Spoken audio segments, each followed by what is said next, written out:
In this third section, we're going to talk about synapses and action potentials. So we're going to start describing what is an action potential and then move into these different type of synapses. To explain what is an action potential, I have three schematics. And the idea is not that you understand everything here in the class. I'm just going to give you a very general understanding of what is an action potential. And in the class, please stay with me and we will go and explain in more detail each one of these diagrams. But to understand an action potential, you need to understand what happened in the membrane. And in the membrane, you will have different ions. And if you change the concentration of ions, this will cause an electrical signal in the neuron that it can travel to another neuron. Yeah, and here in green you see positives in green and here negative because this is what is happening. You are sending signals, yeah, changing those concentration of ions. And how you measure those concentration of ions? So here it was 2. You measure those concentration of ions, and scientists have done it in voltage through time. So you are able to change the concentration of ions and make the membranes uh, more positive or more negative, and with that you can send the signals.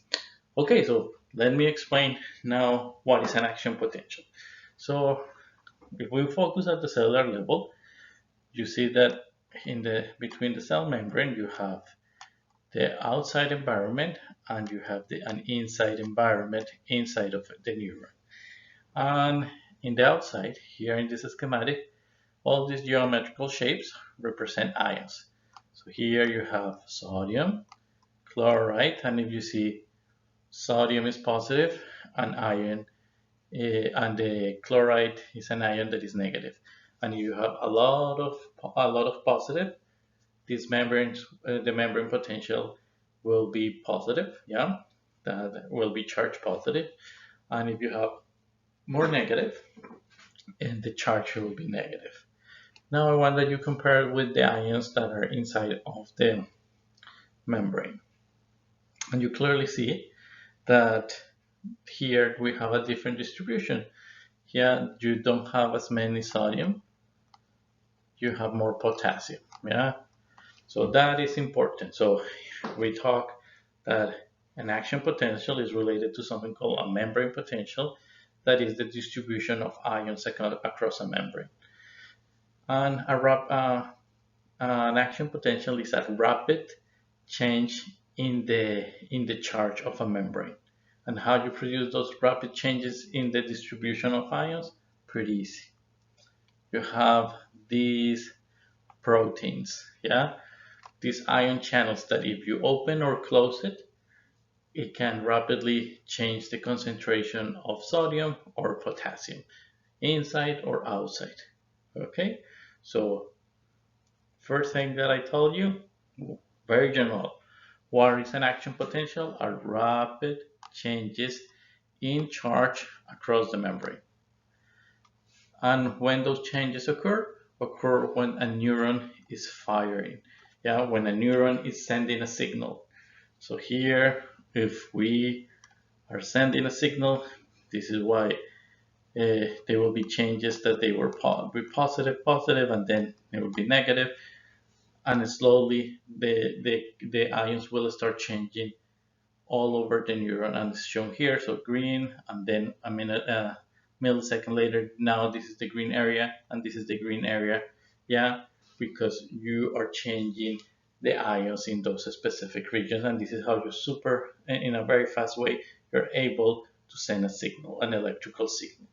And an electrical signal is no more that here in the third figure, a change in voltage. Yeah, an electrical signal is a change in voltage, and this voltage is measured by measuring the concentration of ions, and neurons generally have more negative ions inside. But when there is a stimuli here in green and also here, these neurons become more positive, and it go up to plus 40, and this is when an action potential appears. Yeah, so you start sending a signal that something is happening. Okay, when you send that signal potential, yeah, later the neuron has to go back to normal, so it becomes more negative. Yeah, the membrane allow more negative ions to go inside. Yeah, it goes below 70 and then it goes into the resting stage. Yeah, that is close to 70 again. Okay, so I told you first that action potential are rapid changes in the in the charge across the membrane and occur when a neuron is firing. And I told you that an action potential can be measured in units of communication between neurons that cause spikes in membrane potentials. So here you saw an action potential in the third figure that is changing and spike in the membrane potential, in other words, in the amount of ions that you have inside of the membrane. Don't worry if you need to understand everything. Now we're going to start trying to understand in detail what happened here, and what happened here. So let's start. Okay, so now we're going to explain in more detail this figure, and I'm going to tell you that neurons undergo changes in something called a membrane potential. And what is a membrane potential? Is a fundamental property of all cells. So not only neurons, any cell will have this membrane potential. And a membrane potential is a difference in electrical potential between the interior and the exterior of a biological cell. So here if you see the exterior, here is positive, and here if you see inside of this cell across this membrane, it will be negative. So we already talked about the different ions that are distributed there, and just to show you here, there will be a different concentration between sodium, so you have a lot of more sodium there, and inside you have a lot of more of potassium, while outside you will have chloride. Okay, and why this is important? Because neurons were able to harvest this important difference in ions to take advantage of that and send electrical signals. Okay, so to summarize, I told you that a membrane potential is a fundamental property of all cells.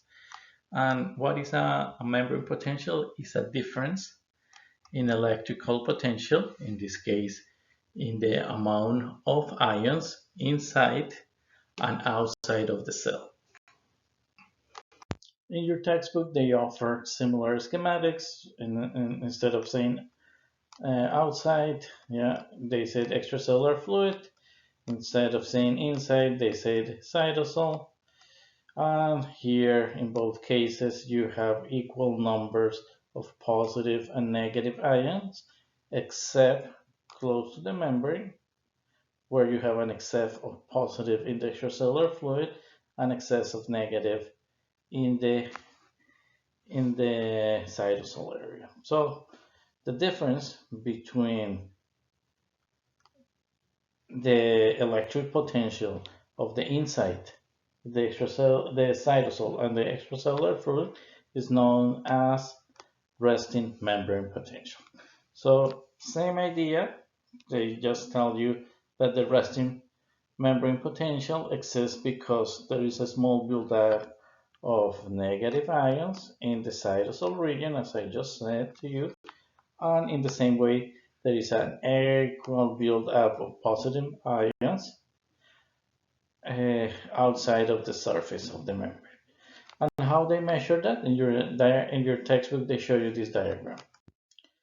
In this schematic, they try to emphasize the definition of a membrane potential here using a voltmeter in this schematic, and it's actually an experiment that is possible to do, that if you have a reference electrode in the extracellular fluid, or you have a recording microelectrode in the cytosol, yeah, so you will measure the difference between these two cellular environments, and the voltmeter will give you that the resting potential will be minus 70 millivolts. Okay, so remember, again, very repetitive, but inside of the cell there is a negative charge and outside there is an excess of positive charge, and the difference between those is called the resting membrane potential and is measured in millivolts.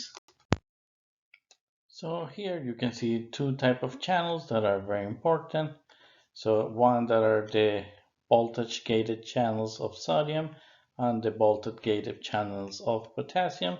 Here you see an schematic from your textbook that you need to understand right now everything. But the idea is that almost cells establish resting potential depending on these ion gradients that I have been talking and the permeability of those ions into the cells, and how we control these gradients and the permeability using ion channels. And there are different type of ion channels.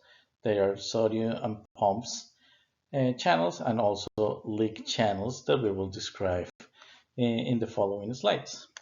Now let's talk about ion channels, and here in your textbook they give you this schematic that show different characteristics of the ion channel. So when they are open, three things happen. First thing, that ions were constrained or in the cytosol or in the extracellular fluid. Now as they are open, they can cross they can move across the membrane. Yeah, so this is the first thing that can happen. The second thing that it can happen is that as they move, they can change the electrochemical gradient or the ion gradients, and they will go, for example, with the sodium, a lot of sodium inside of the cytosol, so they will go from regions of high concentration into regions with low concentration. Yeah, so low concentration here, high concentration here of sodium. So what the sodium is going to diffuse into the extracellular fluid. Okay, so same thing happened with the potassium.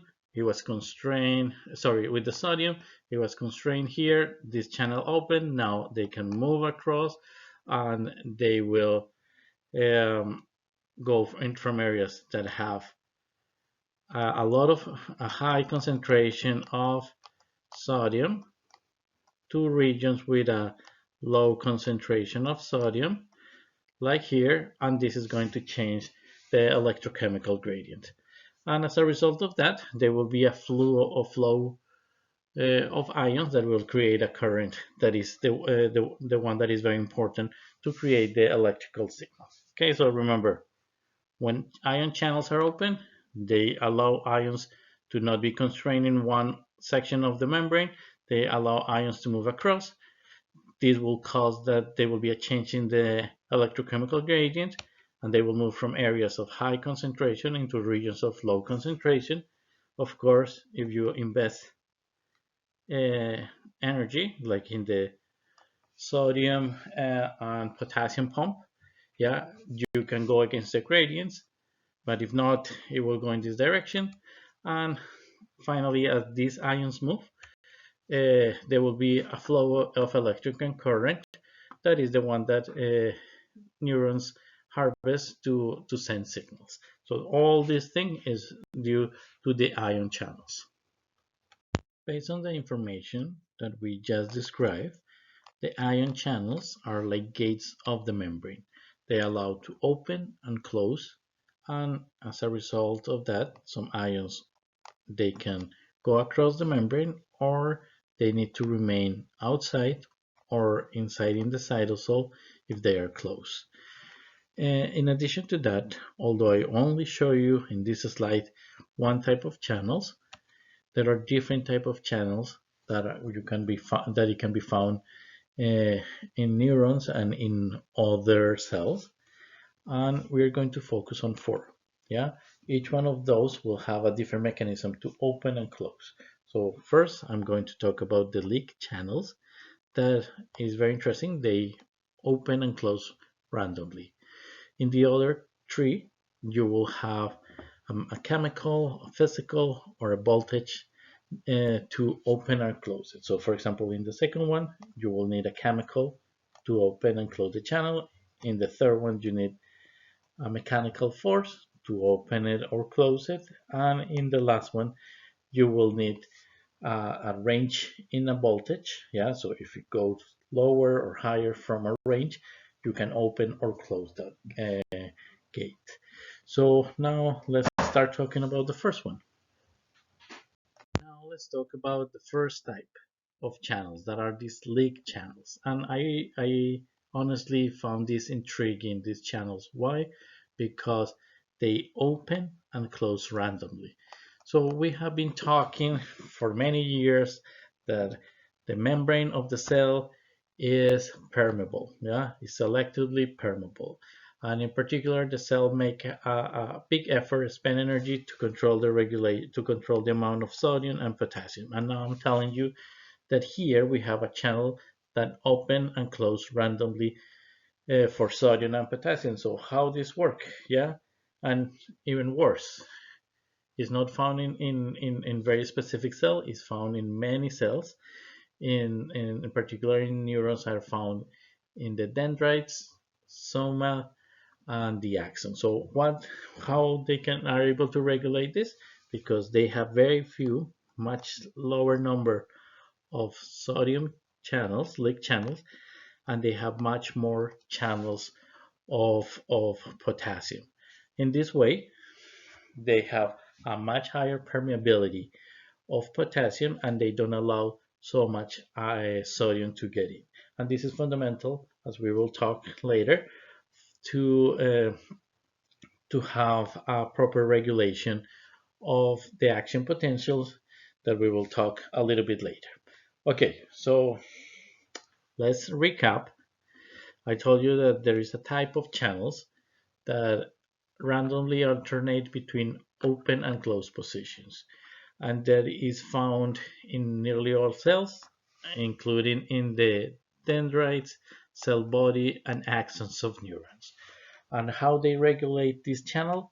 Because they don't distribute in the same number. You have many leak channels for potassium and much fewer leak channels for sodium. Yeah, so in that way they prevent that the cell have too much sodium inside, and this allows that the membrane has a higher permeability, a much higher permeability for potassium than permeability for sodium.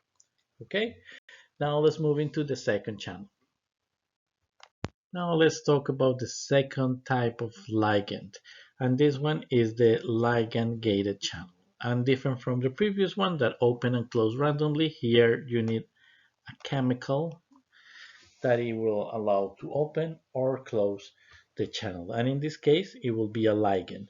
So here you see in this representation, this ligand, this chemical that is in red, that in this example in particular is the acetylcholine, and when it's not attached, this gate is closed and there is no movement of ions across the membrane.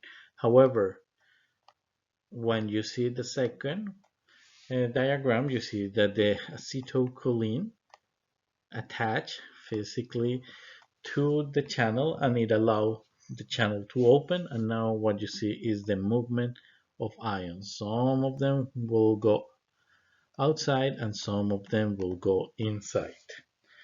Okay, so first thing important of the channel, so I told you that different from the previous one, this one open and close in response to the binding of a ligand. And I told you that in this particular case, this ligand is the acetylcholine.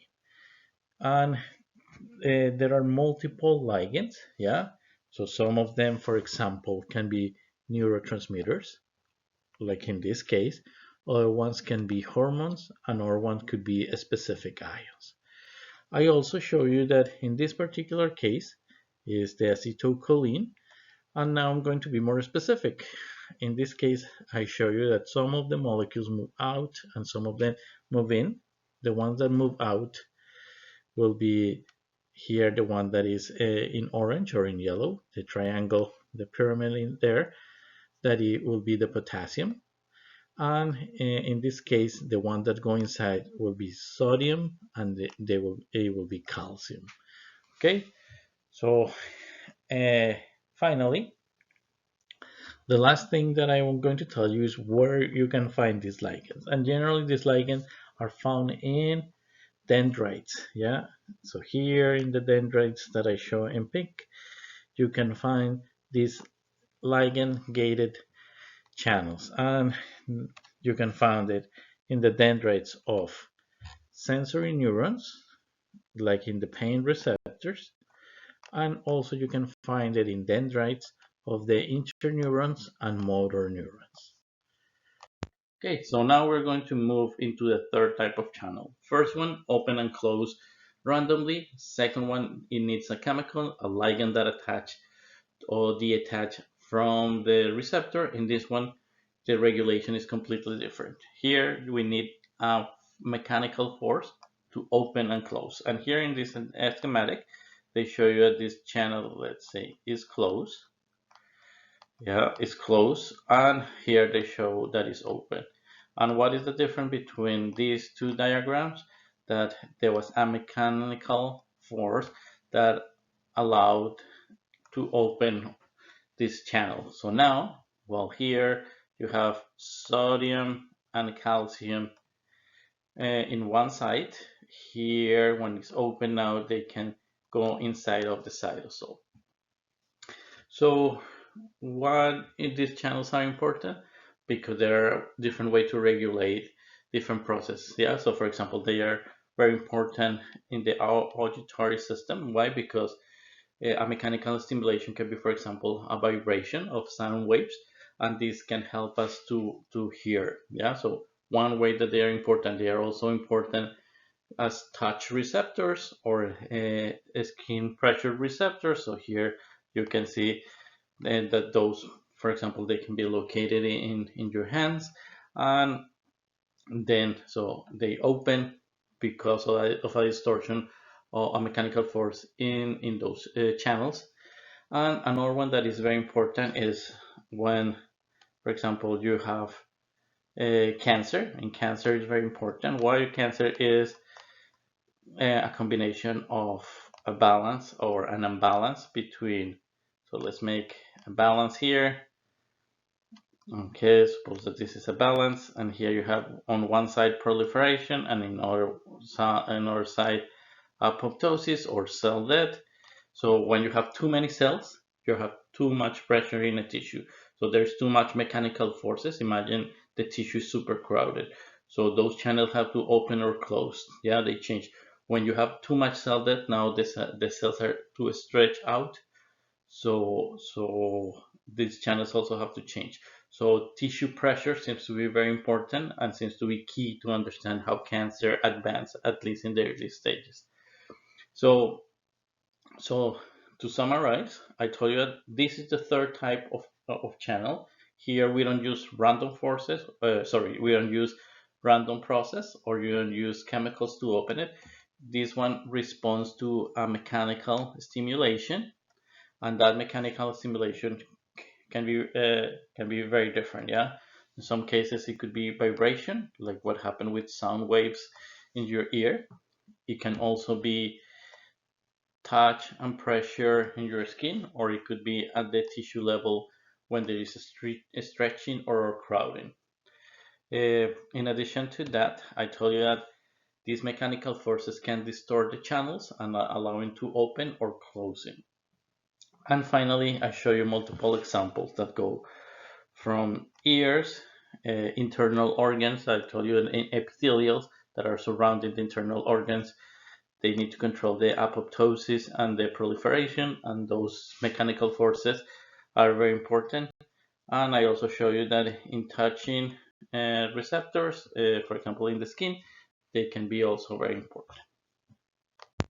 So with this one, we finished the 4 channels that we were going to discuss. In this case, the channels are regulated by voltage. So here you have 1 and 2 different voltages. Here the channel is closed. Yeah, and here the channel is open. And if you see, the main difference is that in one case you have, and according to this schematic, some number of ions here, and here you have another number of ions. So when you change the ion composition, those channels are going to close or open.